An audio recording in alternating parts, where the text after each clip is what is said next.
반갑습니다. 정전이야기꾼 방길튼 교무입니다. 이번 시간에는 사은의 출처에 대해서 살펴보도록 하겠습니다. 사은이 과연 어디서 나왔냐 이거예요. 사은의 고향은 어디냐 이거에 대해서 한번 살펴볼까 합니다. 소태산 대종사는 병진년 음력 3월 26일 노루목 초가 3칸에서 입정 동망 상태로부터 출정하시어 일원상의 안목에서 사은을 직면하십니다. 일원상의 그 안목에서 사은을 딱 직면하시는 것이죠. 사은은 소태산 대종사의 대각 과정에서 드러난 일대 사건이다. 이렇게 말할 수 있을 것입니다. 이 상황을 한번 그러면 원불교 교사를 통해서 한번 살펴보도록 하겠습니다. 원불교 교사 대종사의 대각에서 이 출정의 첫걸음이 등장합니다. 원기 원년 1916년 병진년 음력 3월 26일 이른 새벽에 대종사 무견이 앉으셨더니 우연히 정신이 쇠락해지며 전에 없던 새로운 기운이 있으므로 이상히 여기시어 밖에 나와 사면을 살펴보시니 청기가 심히 청량하고 별과 별이 교교하였다. 이 문장이 처음에 등장합니다. 여기서 중요한 단어가 있어요. 쇠락, 새로운 기운, 청량, 그다음에 교교 이런 표현이 나오는데 이게 참 중요한 표현입니다. 굉장히 상징적 표현이죠. 우리가 그 정신이 쇠락해졌다. 이게 유교에서 많이 쓰는 말이죠. 유교에서 아마 최고의 경지를 쇠락했다 이렇게 표현을 씁니다. 근데 여기서 정신이 쇠락해졌다는 표현이 나옵니다. 이 쇠락은요, 비 온 뒤 맑은 바람과 밝은 달과 같이 비가 온 뒤에 이렇게 그냥 밝은데 또 시원한 바람이 불고요. 달이 밝죠. 이럴 때 이와 같이 마음이 맑고 깨끗하여 명쾌하고 걸림이 없는 경지에 들었다는 것입니다. 그리고 이게 새로운 기운은요, 새로운 기분이 들었다는 것입니다. 원래 이 원불교 교사에 나오는 이 새로운 기운은 원불교 창건사에서는 새로운 기분으로 되어 있습니다. 그러니까 새로운 기운은 새로운 기분이 들었다. 이렇게 해석할 때 틀리지 않은 말일 겁니다. 그리하여 청기가 청량해요. 그리고 별들이 교교했다는 겁니다. 뒤에 나오죠. 청기가 청량하고 교교했다. 근데 청량이라는 것은 맑고 맑은 상태예요. 그리고 교교하다는 것은 이게 뭔가 이렇게 초롱초롱하다는, 별들이 초롱초롱하지 않습니까? 그랬다는 것이죠. 그런 상태다. 근데 이는 바로 대각의 심경으로 정신이 쇠락하여 전에 없던 새로운 기분인 대원정각이 솟아오른 것이죠. 이 대원정각이 솟아오른 거예요.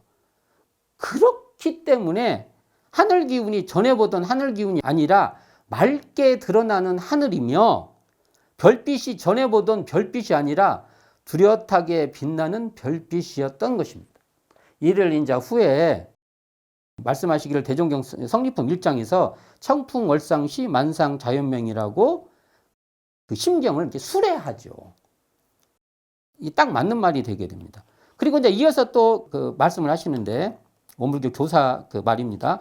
이에 맑은 공기를 호흡하시며 뜰 앞을 두루 배회하시더니 문득 이 생각 저 생각이 마음에 나타나 그동안 지내온 바가 모두 고생이 아닌가 하는 생각이며 고생을 면하기 위하면 어떻게 하여야 하겠다는 생각이며 날이 밝으면 우선 머리도 빗고 손톱도 자르고 세수도 하리라는 생각이 일어났다. 날이 밝으면 대종사 먼저 청계라는 기구들을 찾으시는지라 이를 본 가족들은 대종사의 의외의 행동에 한편 놀라고 한편 기뻐하며 그 동작을 주시하였으니 이것이 곧 대종사 출정의 초보였다. 이게 출정의 초보라고 나오죠. 이러한 출정의 과정, 그러니까 입정 동방 상태에서 출정하게 된 이 과정이 바로 대원정각의 발현이죠. 이 대각의 발현 과정인데요. 발현이 된 거죠. 그러니까 이 노루목은요, 장항대각상의 현장입니다. 자, 노루목, 초가삼칸. 지금 얼추 지금 망고일월비가 서 있는 자리입니다. 그 일대가 초가삼칸에서 무견이 정자하던 중 정신이 쇠락해지는 사건이 발생하죠. 벌써 이 쇠락해졌다는 것은 지금 대원정각이 솟아올랐다는 겁니다. 그리고 나서 뜰 앞, 보통 그러니까 앞이니까 지금 일원상 대각탑이 있는 앞쪽이 되겠죠. 이쪽을 거니시면서 정신이 쇠락한 가운데 생각이 정연하게 전개되는 출정의 과정은 장황대각상의 파노라마죠. 쫙쫙쫙쫙 펼쳐지는 파노라마인데 특히 생각을 어떻게 해야겠다는 순서가 펼쳐지는 것이 소태산 대종사의 대각의 특징입니다. 되게 이 대각의 내용에서 이렇게 생활을 어떻게 해야겠다 나와 이렇게 말하는 대각 과정은 거의 안 나옵니다. 대종사의 생활 종교 또는 생활을 떠나지 않는 아주 첫 출발부터 그렇게 됐다는 것이죠. 이렇게 돼서 대원정각을 확인하는 기원을 만나게 됩니다. 그게 이제 정신이 쇠락해지는 그것이 무엇이 정확하게 무엇인가가 이렇게 이제 확인을 해요. 증명하게 되는 과정이 나오는데, 자, 그날 조반 후 이웃에 사는 몇몇 마을 사람이 동학의 동경대전을 가지고 서로 언론하는 중 특히 오유영부, 김영선양, 기영태극, 우영궁궁이라는 귀절로 논란함을 들으심에 문득 그 뜻이 해석되는지라 대종사 내심에 대단히 신기하게 여기셨다. 얼마 후 또 유학자 두 사람이 지나가다가 뜰 앞에 잠깐 쉬어가는 중 주역의 대인 여천 합기덕, 여일월 합기명, 여사시 합기서, 여귀신 합기기륭이라는 귀절을 가지고 서로 언론함을 들으심에 그 뜻이 또한 환히 해석되셨다. 이게 병진년 음력 3월 26일 이날은 구슴이 장날이었어요. 인근 마을 사람들이 장에 가기 위해서 이제 노루목에서 다리쉼을 했던 거예요. 좀 쉬었던 거예요. 그러니까 이 노루목은요, 사실은요, 조용한 곳이 아니라 굉장히 활동적인 공간이었어요. 시끄러운 곳이었어요. 시끄럽다는 거예요. 이렇게 활동적인 공간에서 첫째 사건으로 동경대전의 한대목을 접하게 되며 둘째 사건으로 주역의 한대목을 접하게 되는데 이 사건이 이렇게 접하게 된 사건이 대원정각을 확인하고 증명하는 그런 기원이 되었다. 이렇게 말할 수 있는 거죠. 첫 번째 인연으로 오유영부, 김영선야, 기영태극, 우영궁궁이라는 이 동경대전 포덕문 중 한 구절에서 이런 쌍을 확인하신 것입니다. 즉 입정돈망에서 출정하여 정신이 쇠락한 가운데 청기가 청량하게 드러나는 이 경지를 활 두 개가 합친 우형 궁궁의 궁궁 모습을 인연하여 하나로 뚜렷한 자리를 확인하신 겁니다. 텅 비어 고요한 자리에서 뚜렷이 드러나는 이 만법은 한 체성이요 한 근원으로 한 뚜렷한 이론상 자리라는 것입니다. 이것을 확인하신 거. 아, 이 내가 지금 정신 쇠락해서 이 청기가 청량하게 드러나는 이 자리가 바로 이론상이라고 하면 되겠구나라고 딱 확인하신 것입니다. 그리고 얼마 후에 유학자 두 사람이 노루목을 지나가다 주역의 건희천괴의 문헌전 한 대목을 논하게 되는데 이게 두 번째 만남이죠. 두 번째 사건이죠.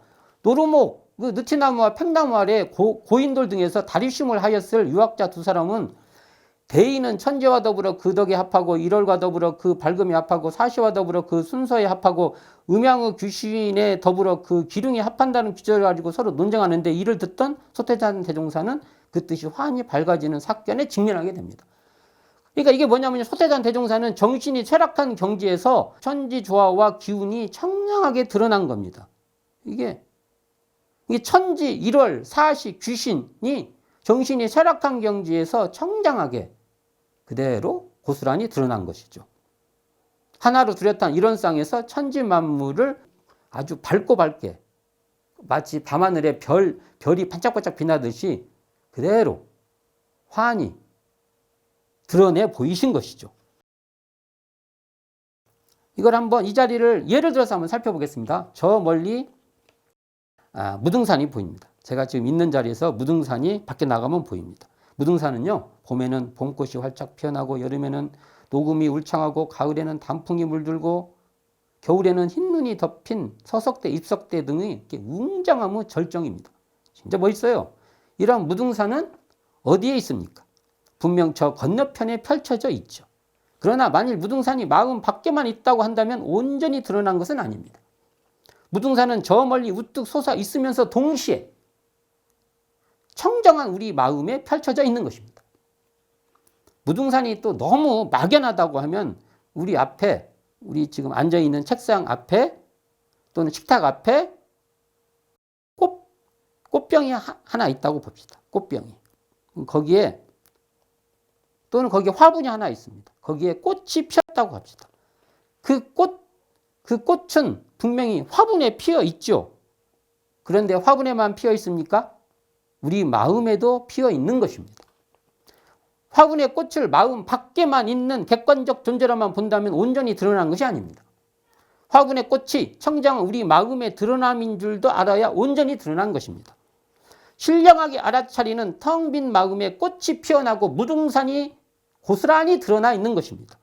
소태산 대종사는 정신이 쇠락한 이런 자리에서 천지를 온전히 드러내신 것입니다. 대인은 국한이 없이 툭 터진 깨어있는 경지입니다. 우리가 대인이라고 할 때 그렇게 말할 수 있죠. 국한이 없이 툭 터져 나다 천지다 할 분별이 없는 경지를 말합니다. 그러므로 이러한 청정한 마음에서 천지를 환히 드러내는 여천지 합기덕 하게 되고, 일월과 하나가 되어 그 밝음이 여일월 합기명으로 드러나고, 추나추동 사시와 하나가 되어 그 순서가 여사시 합기서로 드러나고, 음양작용인 귀신과 하나 되어 그 기륭이 여귀신 합기 기륭으로 드러나게 된 것입니다. 그러니까 신령하게 깨어있는 텅 빈 이런 쌍자리에서 천지조화가 뚜렷이 드러나는 것을 확인하신 거예요. 그 천지의 덕이 드러나고 일월의 밝음이 드러나고 사시순한 순서가 드러나고 귀신이 그 기륭을 전개하는 그 자리가 다, 귀신이라면 음양입니다. 음양에 따라서 기륭이 전개되는 것이 다 신령하게 텅 빈 그 자리에서 다 드러나게 되었다는 것입니다. 천지 순환이나 사계절의 변화가 이론상의 나툼이듯이 천지를 비롯한 부모, 동포, 법률이 다 이론상의 나툼이라는 것입니다. 사은은 하나로 뚜렷한 이론상의 나툼으로, 사은은 신령하게 아는 고요한 마음 바탕에서 드러나는 그러한 천지 만물입니다. 국한이 없는 자리가 이론상이라면 이 자리에서 드러나는 천지 만물이 바로 사은입니다. 즉 천지를 비롯한 부모, 동포, 법률의 사은은 소태산 대종사의 대각의 체험에 의해서, 대각의 과정을 통해서 그 입정 동망에서 출정하는, 그래서 대원정각이 솟아나고 그 대원정각을 확인하는 그 과정에서 밝히신, 직면해 주신 그러한 자리라고 볼 수 있습니다. 결국 사은은 대종사의 깨달음에서 드러난 그러한 자리다. 출처가 바로 소태산 대종사의 대각에 있다. 이렇게 말할 수 있는 것입니다. 오늘은 사은의 출처를 소태산 대종사의 대각에서 찾아보았습니다. 감사합니다. 지금까지 정전이야기꾼 방길튼 교무였습니다.